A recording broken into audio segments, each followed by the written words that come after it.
box and the green one, little box and the blue one, box and the yellow one and the little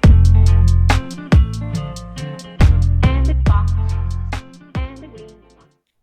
Cancel culture. What or who comes to mind when you hear the term cancel culture? Do you think anyone is ever really canceled? If you've ever pondered this, we will be exploring this over the next 2 episodes. So buckle up. This is Karen, and welcome to the You Can Call Me Karen pod.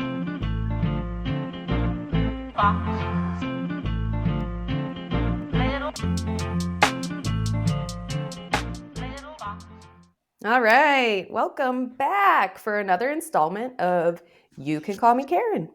I am your host, Karen, joined by my lovely co-hosts, Manny. Hello.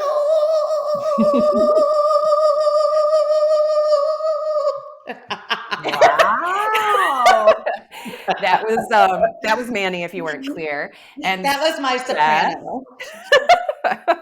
And Steph, can you beat that? No, and I won't try.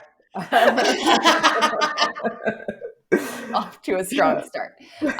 This week, we will be exploring the history of cancel culture and where we think it comes from. But before we dive into the topic for the day, we got to get into who are you calling Karen? Hey. No, we're not doing that this time. Yeah, we can't do the Wendy Williams. Poor Wendy Williams. I hope she's okay. But we can't do that. We have to find out who you calling. I'm not going to be doing that. Little phone. Do the little. Anyways, on that note, Manny, who are you calling Karen this week? I guess I got to go first for that interruption. So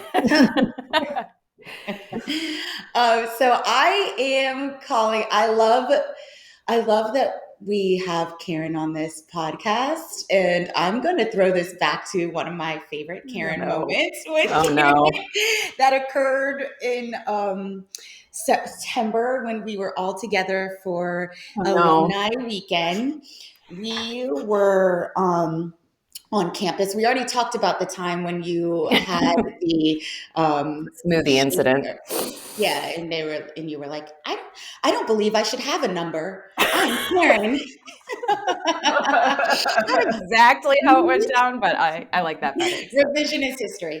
But a moment that happened after that was we're all walking on campus, and if you haven't been on a college campus lately, or if you live in a very rural area of the country, there are now robots that deliver food. I know where this is going. Oh my gosh. So we're walking, we're drinking our little protein shakes, and we see these robots coming our way. And it's me, Karen, and a couple of other friends. And Karen is like, what would happen if I just stepped in front of that robot? Would they move out of my way? Or what? I don't believe that the robot would run me over. So I'm just gonna step in front of the robot or whatever. So we're I knew that they stopped. They stopped. I knew they stopped. Right. Okay. So she's claiming that she knew that they stopped. Okay. So the robot is coming towards us on the main, on the oval, coming down the path, and she's basically trying to play chicken with this robot, and the robot doesn't stop. No. I just lost chicken. That's all. I lost the game. Yes. And her entitled ass was almost run over by a robot. I jumped. And then, but it did stop, remember? It stopped as soon as I jumped, but. Yes. Yeah. But I lost the game. I lost the game of chicken big time. Yeah. The technology won. Technology won, Karen 0. Karen, I feel like your history of impeding traffic is long, because I remember Oh, I no. remember a certain Karen who would like to sit in the middle of the street or on sidewalks, crisscross applesauce. When we're walking around campus, she really just wants to be where she wants to be. My mother listens to this, Stephanie. She probably knows this. She probably has millions of stories about this from your childhood. Like, No, yeah. I was Actually, you were an never angel. a child. You were never a child. You were always You were born born an adult. an 25-year-old. I was born a 45-year-old white lady named Karen. It's fine. Oh, So that's my Oh. Karen of the week. Oh, love Karen. that. Oh, Karen. So, How about you, Steph? yes, my Karen story is kind of an almost Karen story. It has like the makings. Okay.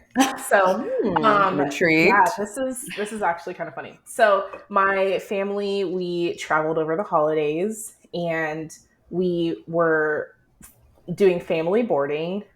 Yes, we fly Southwest. I love Southwest. Don't make fun of me. Oh, family boarding. Family boarding. I was thinking so, of like a dog kennel, like you were boarding the dog. You were Oh, boarding family boarding, like we're getting on the plane to go visit family. But that would be called dog boarding, not family boarding. Facts. Mhm. Well, if they were boarding their family, it would be family boarding.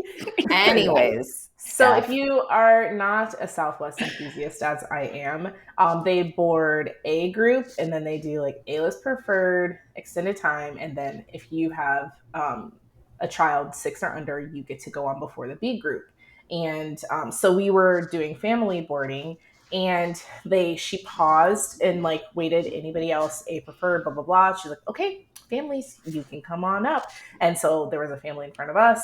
And mind you, our flight had been delayed. And so we had to be in the airport for 3 hours. And for some reason, my little 2-year-old, who usually is asleep by 8 p.m., thought that she was somebody else and was sprinting around the airport until I would say almost 11 p.m. And our flight was up. And homegirl, we did not. Absolutely not, Quinn. Right? And so we didn't board until midnight. It was like 12:15 was the flight time. And my baby finally fell asleep in the stroller. And so usually I'm carrying her and we have the stroller folded up. And then we put it like at the end of the tarmac or whatever, or the gateway, whatever it's called. But she was asleep, so I wasn't ready to pick her up yet. And I'm thinking, my brain is like, okay, so how I'm gonna do this so that I keep her asleep so that she sleeps the rest of the flight, and and I'm holding her boarding pass, my boarding pass, blah blah blah, and we're just about to hand the lady the thing, and here comes this lady with the haircut, and everything. Oh no! And she, just as I'm about to hand, she's like, excuse me, I was A.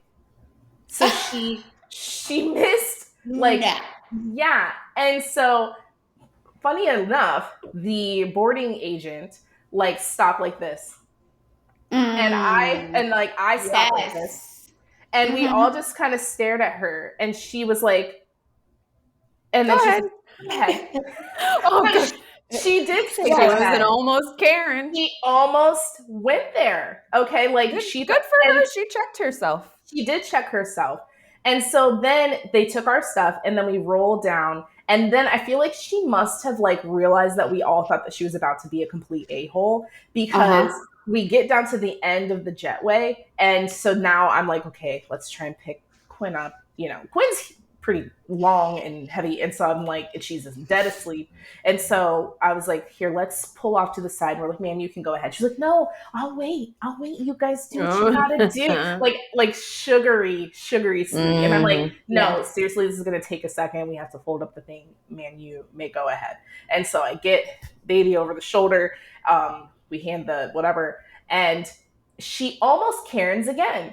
She is ahead of us, and now we notice there's a little stumble to her step. And so we realized that she was a little intoxicated. And I think intoxication slowed her roll a little bit. Because I don't know if so she's in front of us now, and there's this old man who was sitting at the gate, and he's like old, like wheelchair, and he takes slow to move, like Old crazy, wheelchair. old. Like, I mean, not all old people, but I'm telling you guys, like, if you saw him, he was very, very old, and he was like inching himself down the aisle, and he was trying to find a seat. And so then he was doing like an old person impersonation. And so he turns around and he's like, "Hey, I haven't spoken to a blonde all day." To the carrot lady, she was like, "Oh," they start flirting with each other. It was the weirdest thing. And she was like, "Well, I guess I'm gonna sit with you." And so so it was so gross. So she does one of these as if she wants this old man to go sit by the window. And he does one of these because he wants her to go sit by the window. Oh, and like so putting out his hand. Putting out his hand, like, after go on you, in, man. like, after you. And she does the same thing. And then she stands there for a second. And you could tell she wants to be like, "Oh, I don't sit by the window." And then she goes and says, "You know what? I'll sit by the window." She was like, "You better be a good conversationalist because I'm going to sit by the window for you." Oh. Wow. Anyway, she Cringe. This is why I don't fly Southwest. I thought you were going to say, and this is why I don't fly commercial. That too.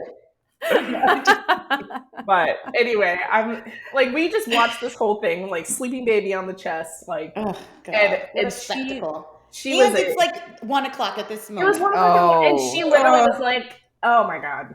Anyway, almost. Wow, no self-awareness. None. Oh, ladies, I don't appreciate being one of these, but those are your Karens for the week.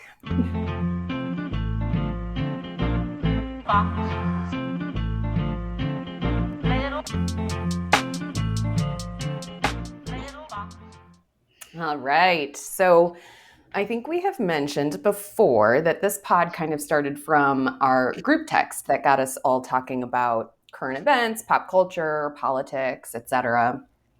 And one of the things that seems to come up quite often in that dialogue is cancel culture. I personally have argued over the years that no one is ever really canceled. And we'll be diving into, the specifics of people that we've talked about next week. But before we get there, we wanted to talk a little bit about the history of where cancel culture comes from, companies or organizations that have been canceled or have been tried to be canceled, and whether we think this is effective. Mm-hmm. So first, wanted to start with a little bit of like, where does cancel culture come from? Before canceling individuals, people canceled companies, people canceled governments or organizations or entities that were perceived as abusing their power in any way, shape, or form. So I did some quick research. I went down many rabbit holes last night before Steph got me on track here, because the history here is quite extensive. So just a little bit of examples, like there's a lot of history in the US specifically that involve this kind of idea of cancel culture. Specifically, if we think about the American Revolution and the Civil Rights Movement, which are like two kind of momentous times in our history, we can argue the reason for the start of the American Revolution. There are a lot of catalysts of how we got to that point, but one of those was the taxes that were being imposed on American colonists without having representation in British government. The taxes really ramped up after the 7 Years' War, I believe, which is kind of like the First World War. So this prompted boycotts of British products in the colonies to avoid paying these taxes. It actually generated a lot of traction, which obviously got a lot of attention by the Brits, and it kind of was one of those early catalysts of the American Revolution and how we became the United States. I also wanted to highlight in the Civil Rights Movement, I'm sure everybody has heard of Rosa Parks after her arrest. Who's that? Okay, so Rosa Parks, I just had to. If you haven't, I'm not going to explain, but she was arrested for refusing to give up her seat on the bus. Okay. And there was like a 13-month long Montgomery bus boycott, which ultimately resulted in a Supreme Court ruling that bus segregation is unconstitutional. So, like, again, a boycott that resulted in an outcome, a positive outcome, I think we would argue. So, a few moments in our US history where boycotts, or arguably what we today would call cancel culture, were driving very meaningful change and like altered the course of our history. So again, a little bit of context behind cancel culture and like the US history specifically with this idea of boycotting to drive change. I thought in doing this research, I found it really interesting that in a time where previously like information was so much harder to get and pass along, right? You had like written newspapers, maybe you had radio. There are so many examples in that time frame of like successful boycotts that like resulted in the thing that they were pushing for. And then if you try to think of equivalent things in modern times where we have information at the tip of our fingers, we were talking about this last week, so I think this is very timely. Yeah. I haven't found such strong success stories. So I wondered why. And this is what we'll kind of talk about today. A few examples, like if we think about Nike has had a couple of moments. In the 90s, they were boycotted for their child labor practices overseas. In recent years, and I think about a year ago, there was some boycotts because they had partnered with a trans influencer, Dylan Mulvaney, who was like one of their representatives for female athletic attire.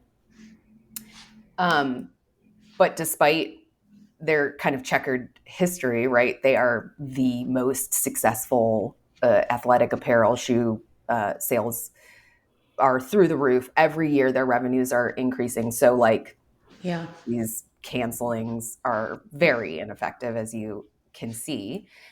Other companies with polarizing stances that people have called on to boycott recently, BP for the oil spill. I guess that's probably like a handful, maybe 10 years ago now. Hobby Lobby for their healthcare practices, Chick-fil-A for their religious beliefs. There's all these organizations that have contributed one way or another to the 2024 campaigns. And so, like, depending on which side you're on, you're being asked to boycott. The only recent boycott that I can think of that was rather successful is Bud Light. And interestingly, it's because they did a collab with the same influencer, Dylan Mulvaney, on social media. And when she came out with, I think it was like a can, if I'm not mistaken, that was rainbow. And then, you know, it just took off on social media. People were banning the product or boycotting the product. And it really hit Bud Light sales like dramatically and for an extended period of time. I think the last article I saw was March of 24, which was about a year after it happened. And they had still like repercussions from that event. Way more than Nike, which is the same person. So I wanted to kind of set the stage for that because there are boycotts for a variety of reasons. Lately, they seem to be socially driven, right? Like, what is your kind of, social preferences and where do you stand? And therefore, which boycott are you going to follow? So I want to go through a few questions on, whether we think boycotts work, why you think they work or don't. And then we'll end with a slightly more provocative question, which we'll get to. But first and foremost, let's hear whether you guys think boycotts work in today's world or cancel culture of companies. I vote they do not. Particularly with organizations and companies, because I feel like Americans, I feel like this kind of goes back to our last episode. We want what we want. We want it when we want it. And so, like I just bought brand new Nikes and I'm not done wearing them. And I don't care what they do or say. These are my shoes.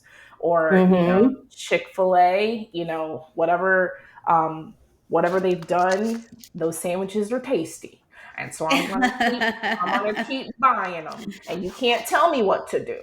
And so I just feel I feel like people don't get behind don't even if they agree with why people are calling to cancel those organizations, convenience and Yeah. what they want tends to win out. Why do you think that's so different than in the past? Like if I think about um, the the boycotting of British goods at the start of the American Revolution, Mm. people wanted those goods. It was like molasses and sugar. Like why do you think that was so effective? And today we're like, fuck it.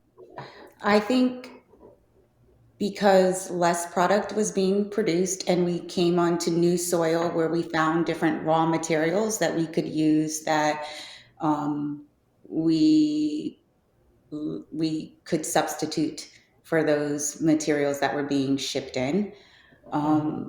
I also think to the part of the product with the company and American citizens and our, we talked about this last episode, our understanding of the entire like matrix and system isn't as evolved as it should be. So these companies like Bud Light and BP Oil, they manufacture a lot more than just the product that they are forward Mm-hmm. facing to Mm-hmm. the consumer. Mm-hmm. So you'll never really be able to shut those major companies down because they have their hands in other Mm-hmm. industries and we are not aware, the average American is not aware of what those other industries and manufacturing things that they're producing are. And so they have a lot more power Mm-hmm. than what they had historically. I also think that this is something about, again, our conversation last week on TikTok and Instagram and social media. I think a major corporation versus an individual small enterprise.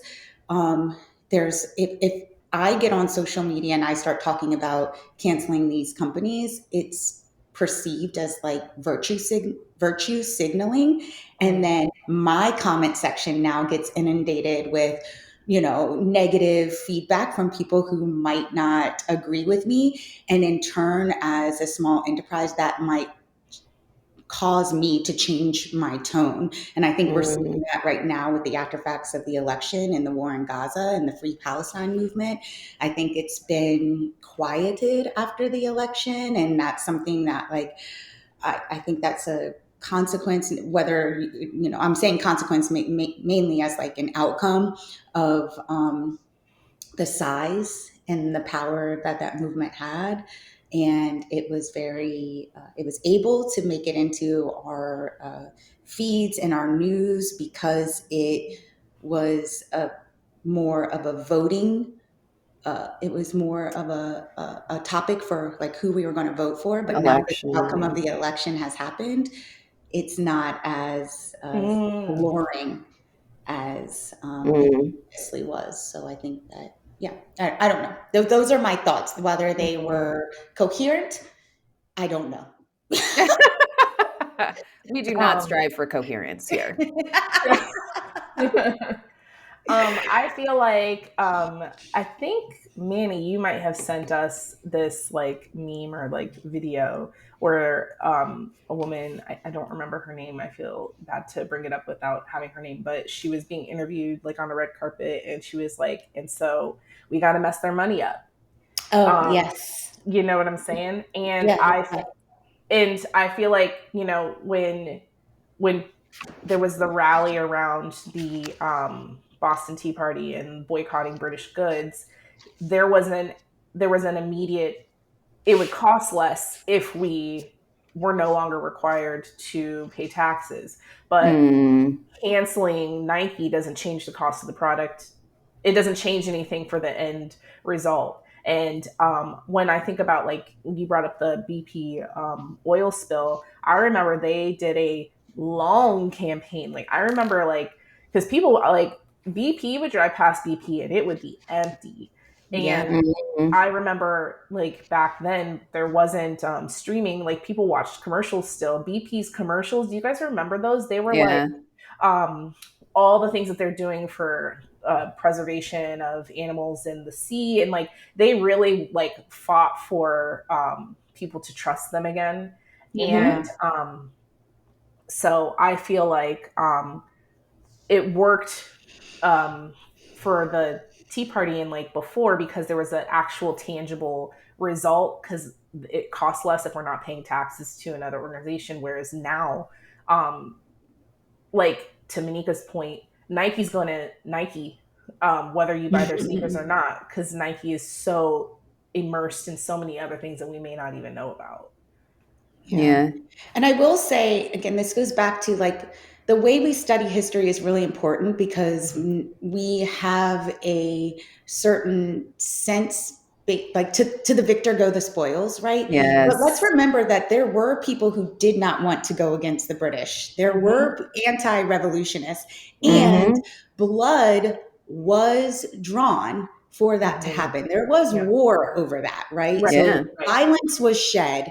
So at what cost is a boycott, right? Like the boycott, like you said, was like a catalyst. It really hurt the British government, and that kind of like weakened their power, right? But we did fight a very bloody war for that to occur, and there were people who did not want that to happen. And so the magnitude of that, we have to remember that with less people in the time period, it might not have seemed as like what we're facing today, but the story is the same. There were people who were uninterested in getting involved. There were people who were uninterested in going to war. There were people who were unwilling to fight, you know. So I just think it's important to that, you know, we also like make sure that like from perspective point of view that like there are dissenting opinions. Yeah, it is. That's a good point. Yeah, it's a fantastic point. When I was looking into this topic, I was originally surprised that in a world where, like in the age of information, in a world where we have every piece of information at our fingertips, theoretically, you would think that, boycotts could theoretically become more effective because you can get the word out about something, you can reach the masses, and you can, generate, I guess, a following on a specific topic. But your point there, Manny, is great, because the reality is there's two sides to every story. What I think is bad, or what company I think we should boycott for whatever reason, there is a portion of the population, and usually about half, that would disagree. And so the more information that people have, the more people can voice their stance and either support or not, or boycott said company or organization. It's interesting because I wonder how much conflict we are avoiding by more people being informed, just broadly. Well, I think say more about that. What can you say? Can you dissect that a little bit more? When you say how much conflict we're avoiding? Well, like, boycotts create some form of conflict, whether it's the American Revolution, whether it's the Civil Rights Movement. The name boycott comes from a person, actually. It was his last name, in Ireland, who was a landlord, and it was like an uprising against the landowners, basically. And, those events drove change, maybe because there was less information available to people, maybe because it was like a powerful few that could do a lot more while others sat ignorantly or, naively by, as opposed to today, where now we can get a lot more information out, and maybe conflicts don't escalate or come to a head because there's more people that are informed and can take a stance earlier before it becomes a major conflict. I don't know. I'm just hypothesizing based on like what you said there, Manny, but it's like, it is kind of interesting to think about, if we had less information, would there be more kind of monumental change from these types of boycotts? I feel like when something that you said, Manny, was that if you individual post, we need to do this, there's the dissenting people right there in your friend group. Mm-hmm. And so then you get that individual shame, like, to be called out. And maybe you're not ashamed, but it slows your roll. Because you're, like the people I'm friends with, we all have varying perspectives. And so not everybody I blast to is going to ride with me. And and so it slows everybody down because, like we were saying in our last episode, there can be data to support why we should cancel this organization, and there could be data to support why that organization you shouldn't. And somebody who really just wants to continue to wear those Nikes is going to find data to support why I'm going to keep wearing my Nikes, and I'm going to let you know. And here's an article. And we're done here. Well, I think it goes back to like at what cost, right? Like I don't need to boycott Nike and go to war over boycotting Nike because there's New Balance and Reebok and Lululemon, like we have more competition for other products that we could purchase as opposed to back then when it was like, well, what else are we going to be doing in our free time? Let's just go to war. Fuck it, But you would think with so much competition that it would be easy to quote unquote mess Nike's money up, but it's not. No, it's like not. They're too big.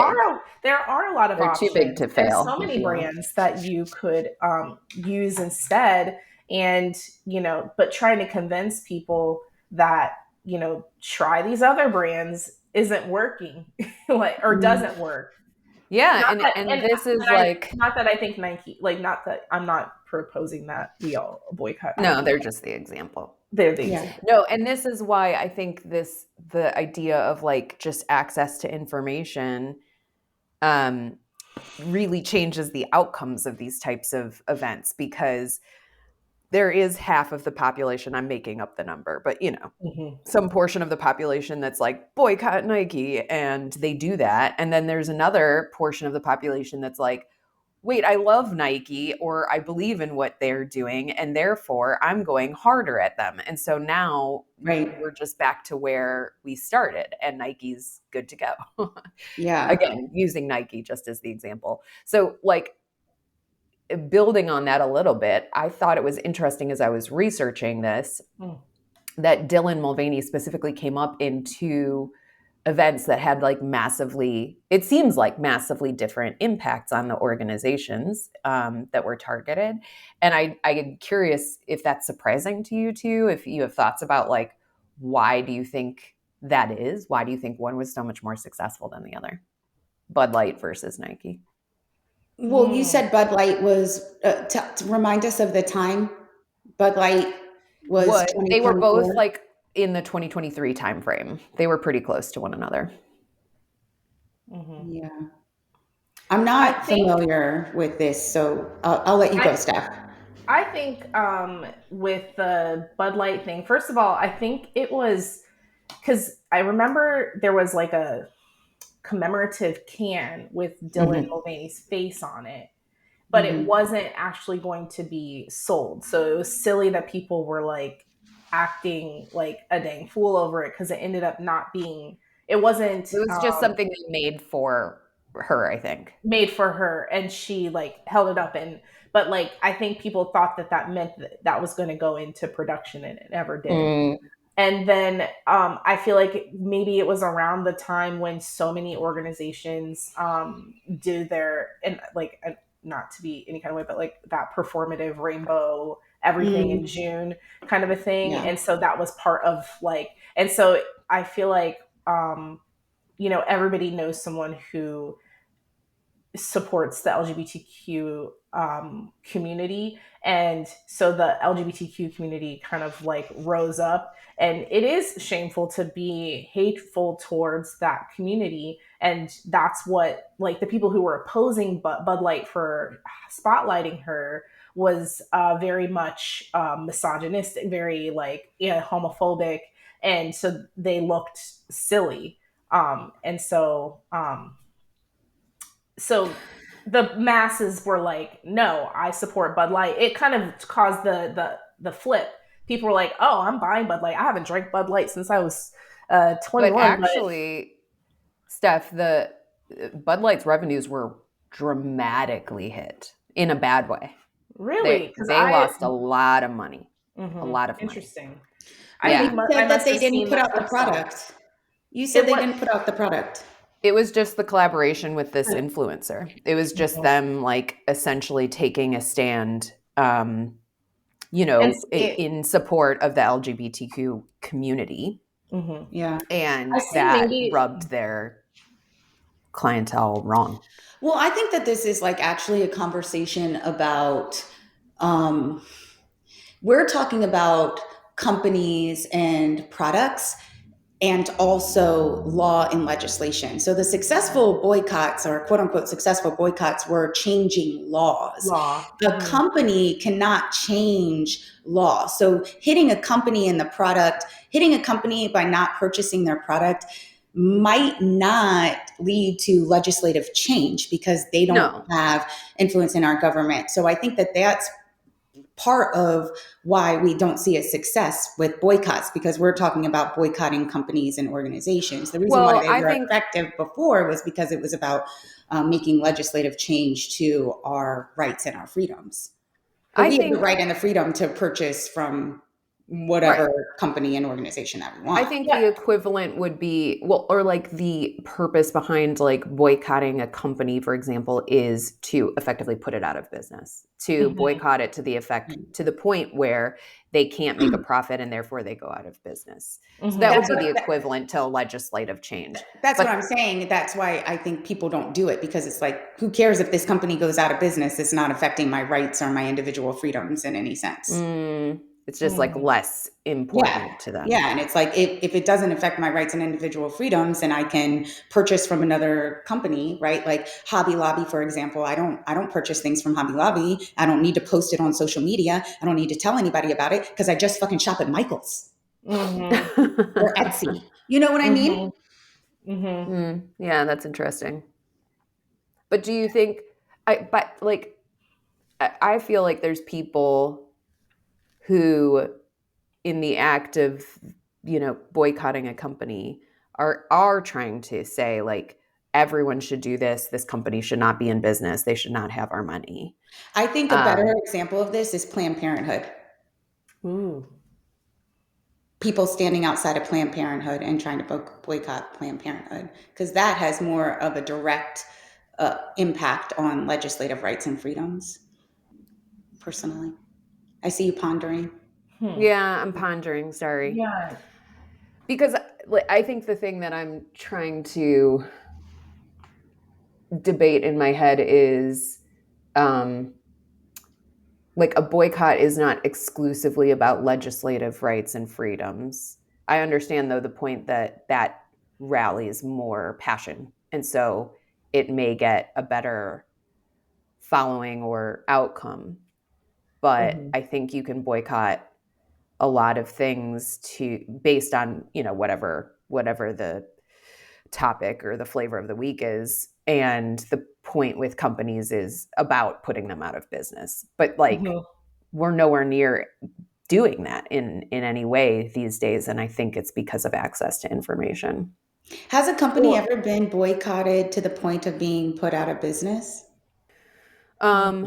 I can't say that I Googled that, but I am certain I could find one. But that's not boycotted. That's just advanced technology. They did not have the technology. Yeah. Okay, so why don't we then continue on? Because I think where I would love to get your thoughts is, and I think maybe where this conversation is going a bit, is in today's world of information, is cancel culture kind of another tool to promote your product? Kind of this concept of like any news is good news.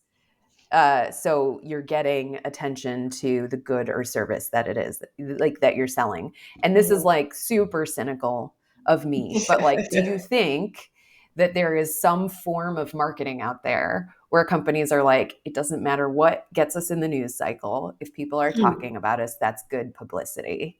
I think that's where I was going with the Bud Light thing. Like, I think that when people were outraged, their regular clientele, that group of people who are still drinking Bud Light, was impacted by this, like, oh, not my beer's going to be LGBT, whatever.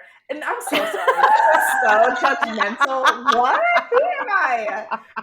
That's terrible. She has a certain picture in her head of people I have who drink Bud Yeah. Light. Because I remember Kid Rock had his cases of Bud Light, and he was shooting them with guns and stuff. And like, and so maybe there was a temporary dip in sales, but I feel like after that there was a rallying of people who were like, I haven't had Bud Light in a minute, but I'm certainly going to have it now. And I feel like, and that kind of speaks back to our last episode with my silo, like my social media was filled with people who are like, I'm drinking Bud Light, because they were like kind of doing the antithesis of what was happening to Bud Light. Does that make sense? I feel I feel like like Ben and Jerry's.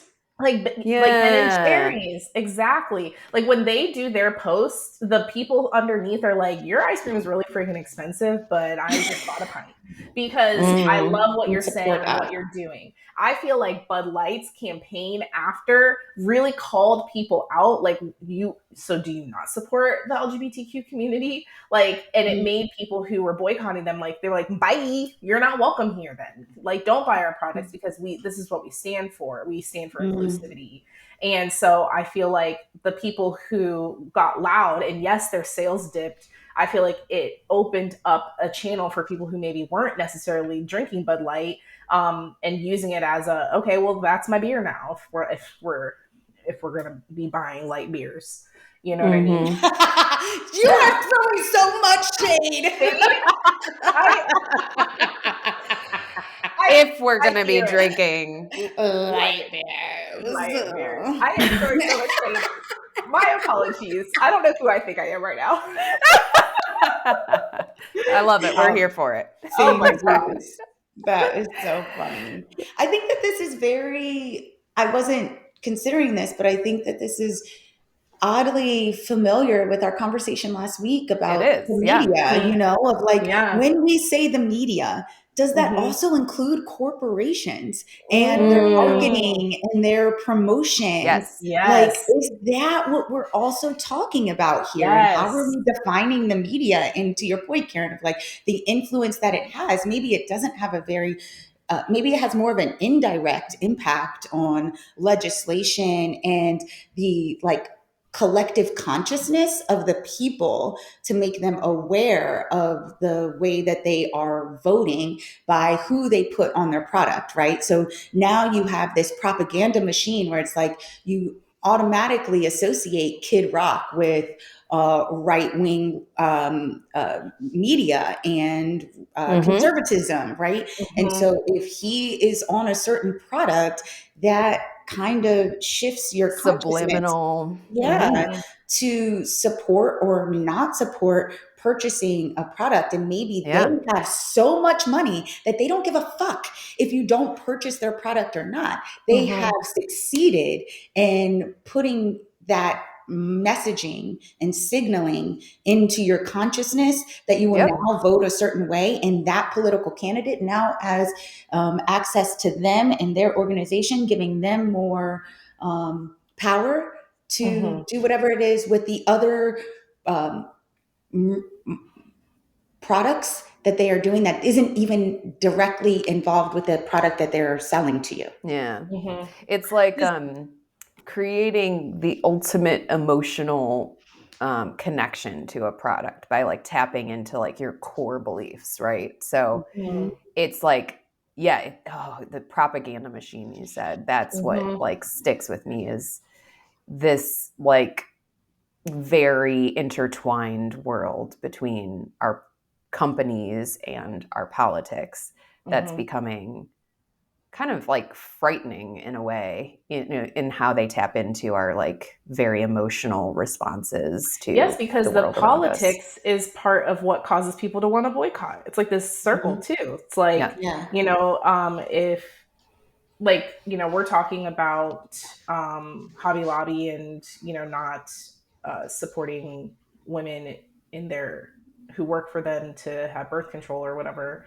And that's like legislation, which causes people to say, well, then I'm not going to shop there. Is this, because when you said that, Monika, you were talking about, when we're talking about media, we're also talking about companies and their marketing, and like companies and their marketing have way more direct contact with us now, especially with social media. Because people, if you follow products you like, and they, so they're reaching us like constantly. Or like these collaborations with influencers where it's like specific individuals are suddenly weaving products into their content, that we're like getting these subliminal messages that we don't even realize we're getting.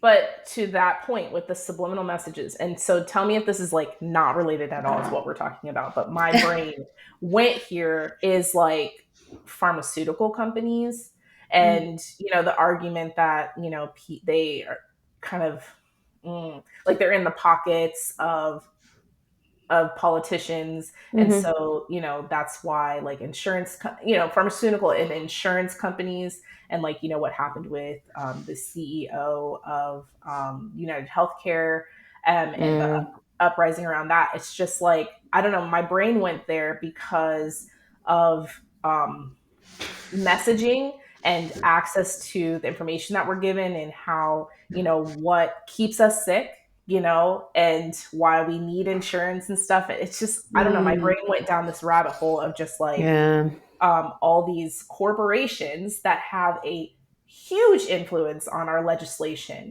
like thinking about the NRA and gun lobby and all of that kind of stuff. Like, is this related at all? Because that's what I kind of jumped off the cliff here.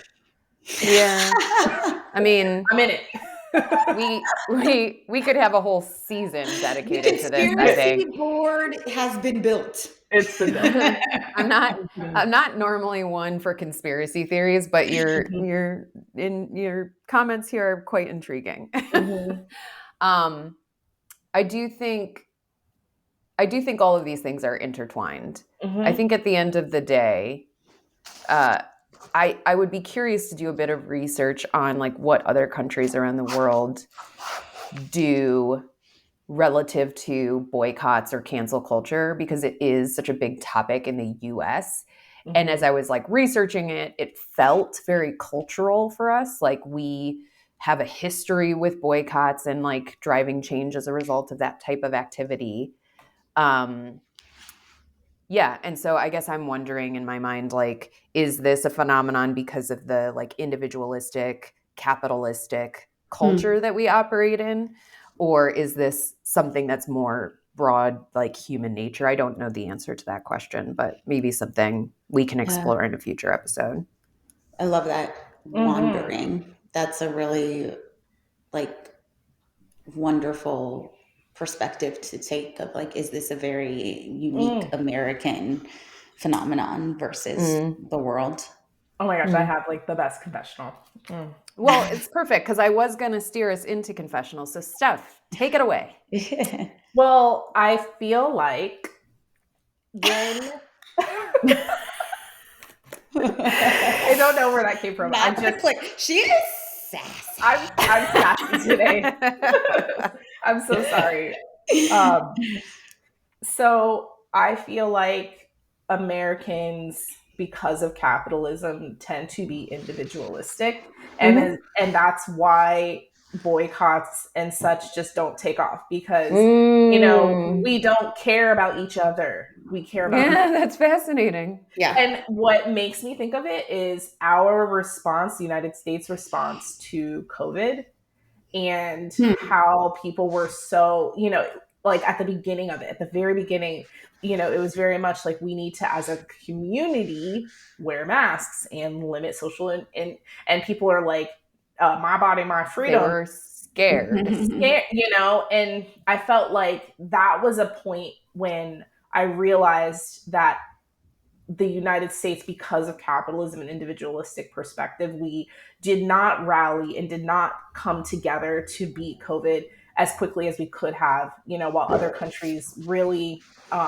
didn't buck the plan to, you know, stay in and all that kind of stuff. But I think that's right there why. And everybody wants to be right. And everybody wants to argue and doesn't, you know, look at it from a holistic perspective. Yeah, well, that's I do have a confessional, but I want to respond to that of like, that is the foundation that America was built on. You know, it's funny that we're coming back to the like conversation of the boycott, because while we were so morally superior about the taxation without representation, we were still importing slaves into the country. And we were the last country to ban the slave trade. So we were built on this, I'm using this word lightly, principle of making money. So to go to, you know, forward that with COVID, people started saying, I'm not wearing a mask for you because I'm losing money. From not opening my business, right? Which has been a thread of the consciousness of American citizens since the beginning of time. And that is because of slavery. So that I don't know, right there is like what made me think of that. And then I was also thinking of, this is also a conversation. The last 2 episodes have been a conversation about transparency. You know, there's so much. The reason why we have conspiracy theories and the reason why we have all these wonderings is because the government is not transparent with us about the intertwinings between the businesses and the major corporations and the legislations and the Congress people. And there's this mystery, I use that very lightly, of like what's happening behind closed doors. I'm thinking about Hamilton, and like no one else was in the room when it happened, when it happened, you know. And it's like, again, that has been a part of our historical thread of this American flag of like secrecy. And so we have nothing to do but to like question like what is really going on here, because there's such a lack of transparency. And why do they have that much power to be able to do that, right? To like withhold information from us about where the money is going, what the conversation looked like, what additional products they're purchasing, who's making the product, you know, like there's just, I don't know. It's so, it goes back to what we were saying last week about the lack of ethical principles and integrity. And until we can get to be a society where that becomes important, capitalism is always going to win. Yeah. Dang, girl. Oh, I thought this was going to be a light, fun conversation about cancel culture. Here we are, solving the world's problems again. Are you listening, America? You know they are. Speaking of canceled, we'll be canceled in 2 weeks when this gets out into the ether. Oh my gosh, on my impressions this week alone. I'm so sorry. Steph is getting canceled. Oh, well, this was lovely. Next week, it gets lighter with people. We'll talk our favorite debate. Something. This marketing that you're promising, I don't know. I don't know if it'll get listening. Yes. You know, lighter, like Bill Cosby. Anyway. So light. On that note, please like, subscribe, follow, all of that good stuff. We're on Instagram. We're on the TikToks. We're on, I don't know where else, Manny. YouTube. And we would love some action so we can keep doing this work. So thank you and see you next week. Bye, Karens. And the box, and the green one, and the box, and the blue one.